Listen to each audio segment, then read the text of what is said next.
गोवर्धन, त्या एरियातले गुंड दादा वगैरे सगळे आम्हाला माहिती असतात. अरे आमचेही खबरे त्या भागात फिरत असतात. त्यांच्याकडूनही काही माहिती मिळत नाहीये. नाही म्हणता परत परत तिच्या भोवती असणारे तिचे मित्र सारखे समोर येत आहेत. म्हणजे सागर, राकेश आणि विजय. हा विजय कोण? सागरचा मित्र, सतत त्याच्या बरोबर असतो. नाही तू सागर आणि राकेश बद्दल डोक्यातनं विचारच काढून टाक. हे बघ, ती एकत्र बरोबर वाढलेली आहे. अगदी मुक्ताच्या बरोबरीनं वाढलेली मुलं आहेत. ते सुद्धा शालिनी वहिनी आणि आमच्या मासाहेबांच्या सावली. तू त्या दोघांचा विचार डोक्यातनं काढून टाक. आणि हा विजय,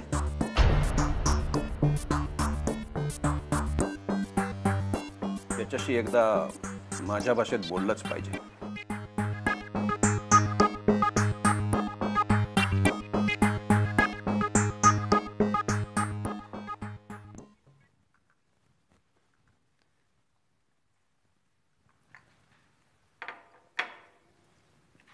चहा.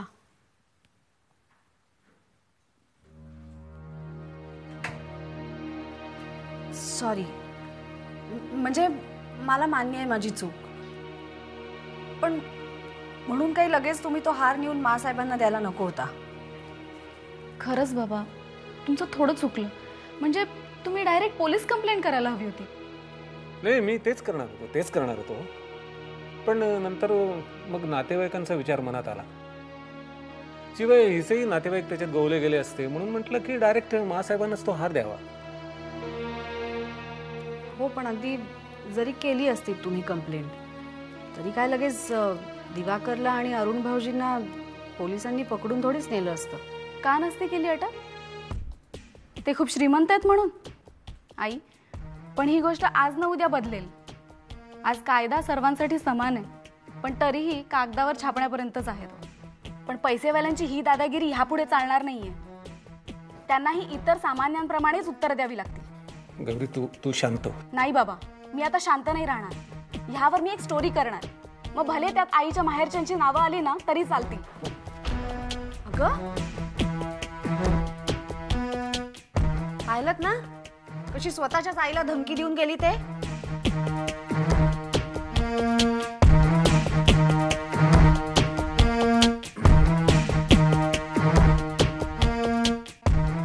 आई, सागर, तू एवढ्या सकाळी? ऑफिसला चाललोय. आणि मीच जर उशिरा गेलो तर स्टाफ काय म्हणेल? आई, मला आजीला दिलेला शब्द खरा करून दाखवायचा.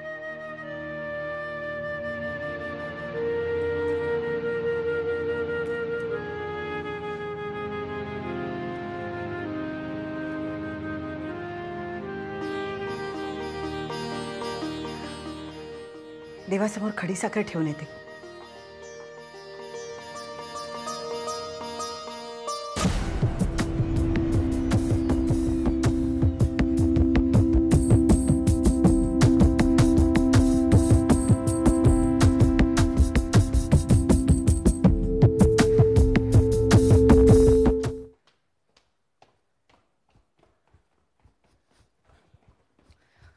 सागर बाबा,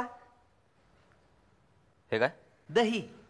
माणूस घराबाहेर पडू लागला की त्याच्या हातावर दही घालावं, म्हणजे दिवसभरातले त्याचे काम नीट होतेत, असं माझी आजी म्हणायची. मग आधी कधी दिलं नाहीस ते? आधी तुम्ही कॉलेजला जायचात. कॉलेजात कुणी कामानिमित्त जातं का मौज मस्ती करायला? आता मी जरी कॉलेजला गेलो नाही तरी मला ठाऊ नाही होय. पण आता तुम्ही जाणते झाला, ऑफिसच्या कामानिमित्त बाहेर चाललात म्हणून दही. शिवा, दिवाकर काका माझ्याशी काही नीट बोलला नाही रे. म्हणजे तो कधीच माझ्याशी असं हातचं राखून बोलला नव्हता. पण आता असू द्या, कामाच्या गडबडीत असते, माणसाचं ध्यान नाही राहत. तुम्ही नका तिकडं लक्ष देऊ, तुम्ही ऑफिसच्या कामाकडे नीट लक्ष द्या बरं. असेलही. बरं, जातो.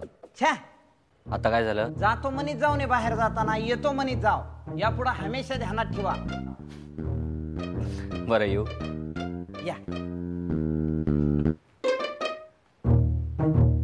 वाह, माणूस सुधारला की त्याची चालही सुधारली. अरे देवा, साखरच घातली ना.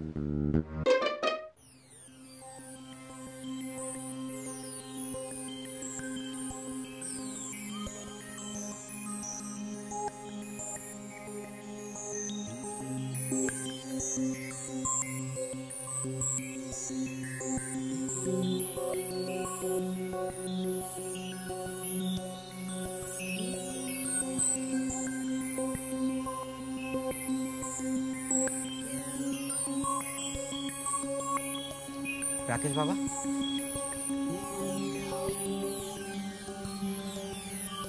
राकेश बाबा, ज्यूस नकोय मला, मूड नाही माझा. तुम्ही माझ्या बरोबर शनी शिंगणापूरला येता का? तिकडे माझा एक बाबा ओळखीचा आहे, व्हेरी क्लोज टू मी. तो भुताटकी वगैरे घालवतो, खूप फायदा होतो त्याचा. भुताटकी वगैरे घालवतो. तुला कोणी सांगितलं मला भूतानी झपाटले? सांगायला कशाला पाहिजे राकेश बाबा. एखादा माणूस स्वतःशीच बोलायला लागला ना मनातल्या मनात, अशी मान हलवून, त्याला भूतानीच धरलेलं असतं. तुम्हाला नक्की फायदा होईल. You are in shock. Shock तर मला बसलाच आहे. बघा म्हणलं ना मी. चला. आता कुठली गोष्ट अशी अचानक घडली, कुठलाही बदल, शॉक बसणारच ना. कुठला बदल घडला? काय झालं? आता आज सकाळी मी सागरला ऑफिसला जाताना काकूच्या पाया पडताना पाहिलं. अरे बापरे, एवढासा बदल? मला वाटलं काहीतरी very something happening.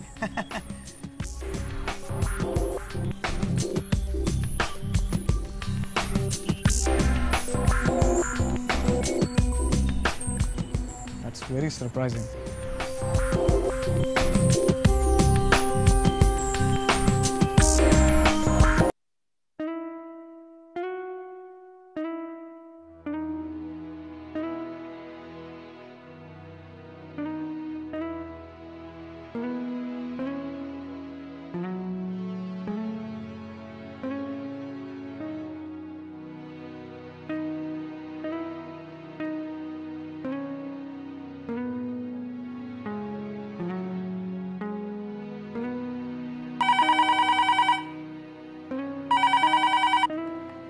Hello hello, कोण बोलतंय? मी सागर बोलतोय.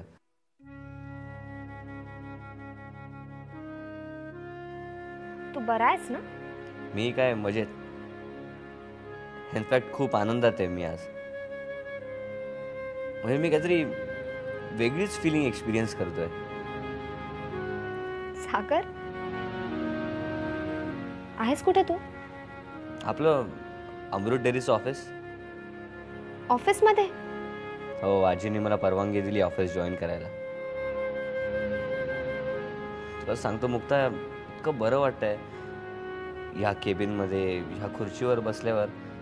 म्हणजे असं खूप रिस्पॉन्सिबल झाल्यासारखं वाटतंय. अरे पण कधीपासून? आजपासूनच. ॲक्च्युली आज माझा पहिला दिवस आहे. तुला अजूनही खरं वाटत नाहीये ना? ठीक आहे, संध्याकाळी गोवर्धन काका ऑफिसमधनं घरी येतील तेव्हा सांगतील ते तुला. ॲक्च्युली तसं मी लवकरच आलोय जरा ऑफिसमध्ये. म्हणजे तू पप्पांची वाट बघतोयस? हो, त्यांची वाट बघतोय मी. पण ते तर म्हणजे गोवर्धन काकांचं मार्गदर्शन हवंच ना. म्हणजे आधी देवाला नमस्कार केला, माईला, आणि मग सरळ ऑफिसला आलो आणि इथे येऊन त्यांची वाट बघतोय. आता गोवर्धन काकांचं मार्गदर्शन मिळाल्याशिवाय. All the best Sagar. तुला मनापासून खूप शुभेच्छा. आणि नुसतंच माझ्याकडून नाही, आमच्या सगळ्यांकडनं. Thank you very much. Bye. Bye, take care.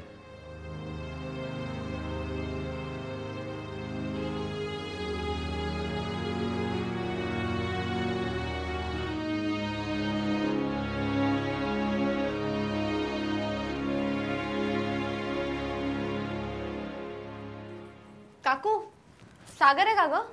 नाही, तो ऑफिसमध्ये गेलाय ग. काय सागर ऑफिस मध्ये गेलाय? हो, त्यात हसण्यासारखं काय आहे? नाही काही नाही, म्हणजे सागर ऑफिसला जातो ही हसण्यासारखी गोष्ट नाहीये का? नाही तो म्हणालाय आता मी रेग्युलर जाणार आहे म्हणून. काकू म्हणजे मला काय असं वाटतं माहितीये का की तो फार 2-3 दिवस रेग्युलरली जाईल, नंतर मग पुन्हा जैसे थे. नाही ग, उलट आता तर त्यांनी माना प्रॉमिस केलंय. काकू तू रागावू नकोस हं, पण सागर आणि प्रॉमिस काही संबंध आहे का? मला नाही वाटत तो जाईल. नाही, माझी खात्री आहे यावेळी ना तो व्यवस्थितच वागणार आहे. ओके, मी त्याला मोबाईलवर फोन करते.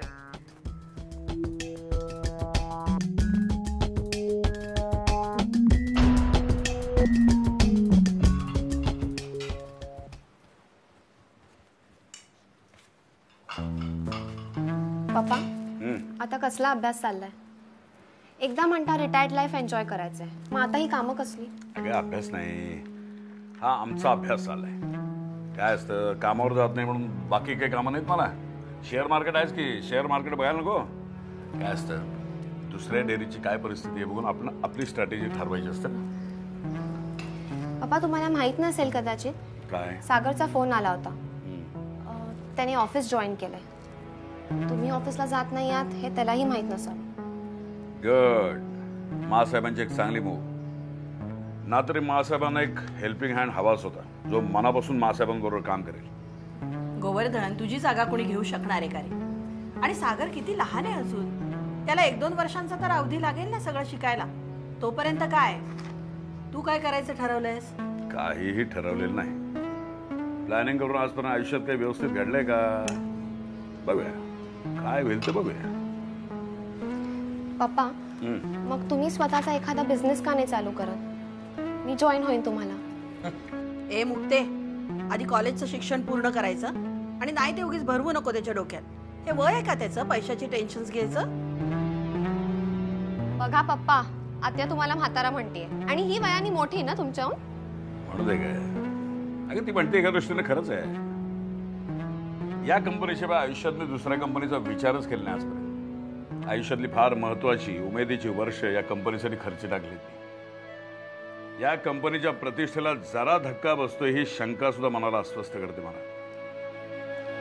म्हणूनच वाटतं पप्पा, मनाने फार गुंतू नका तिथे. अहो तुमच्याकडे अनुभवाचं केवढं मोठं भांडवल आहे.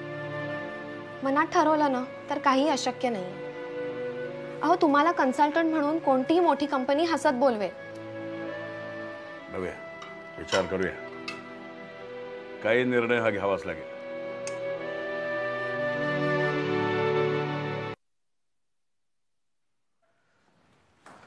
बाबा तुम्ही सुद्धा यावर कसा काय विश्वास ठेवू शकता? गोवर्धन काका ऑफिसमध्ये येत नाहीये. तो मुक्ताचा प्रॉब्लेम झालाय ना. हे बघ सागर, या व्यवहारी जगात असं वागून चालेल का? बरं, मुक्ताला नेमकं काय झालंय हेही गोवर्धननी सांगितलेलं नाहीये. बरं, ती अपसेट आहे, ओके, मान्य केलं की ती अपसेट आहे, पण ऑफिसला असं यायचं नाही. व्हॉट इज दिस? कदाचित काही मोठा प्रॉब्लेम असेल ना म्हणून. हा तुझा अंदाज झाला. अँड इन एनी केस आम्हाला असं वाटतंय की जास्ती यात तू न पडलेलं बरं. गोष्टी किती खोलात गेल्यात आपल्याला काही सांगता येत नाही. आता जॉईन केलंयस तू office, you concentrate on your work, okay?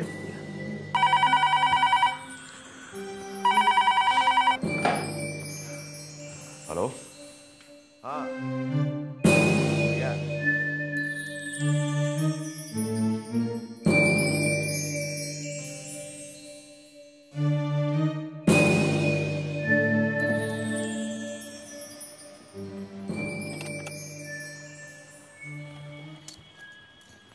विजय,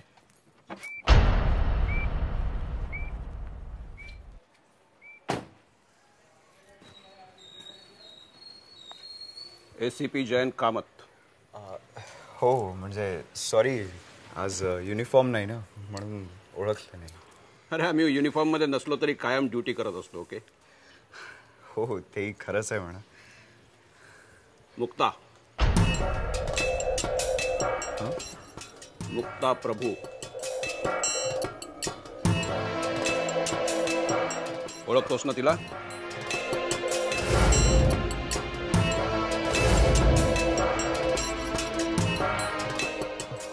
हो ना, हो म्हणजे ओळखतो ना, कॉलेज फ्रेंड आहे माझी ती. एकाच कॉलेजला जातो ना आम्ही. गेले काही दिवस मुक्ता कॉलेजला येत नाही हे माहिती असेलच तुला. हो माहिती आहे ना. ती का येत नाही हेही माहिती असेल. हो जेव्हा कॉलेजला गेलो तेव्हा माझा फ्रेंड बोलला ना तिच्या ऍक्सिडेंट बद्दल बोलला. त्या रात्री तू कुठं होतास? कोणत्या रात्री? 24 जूनच्या रात्री तू कुठं होतास? सर त्या गोष्टीला आता 1-1.5 महिना होऊन गेला.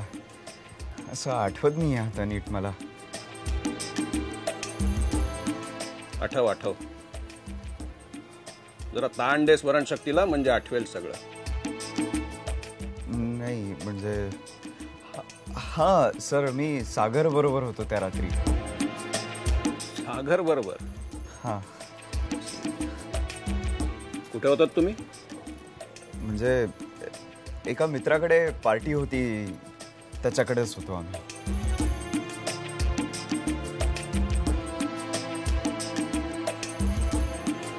तुला नक्की आठवतंय? हो. नक्की आठवून बघ, ती 23 जूनची रात्र तर नव्हती ना?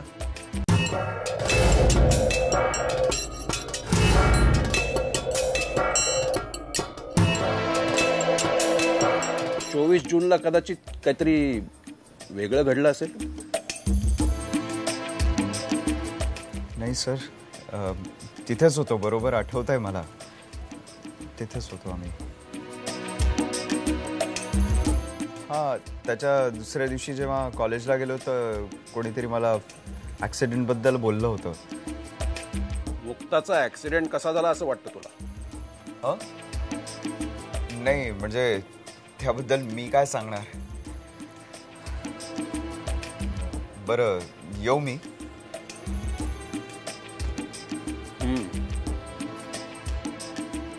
तुझा फोन नंबर माझ्याकडे आहेच.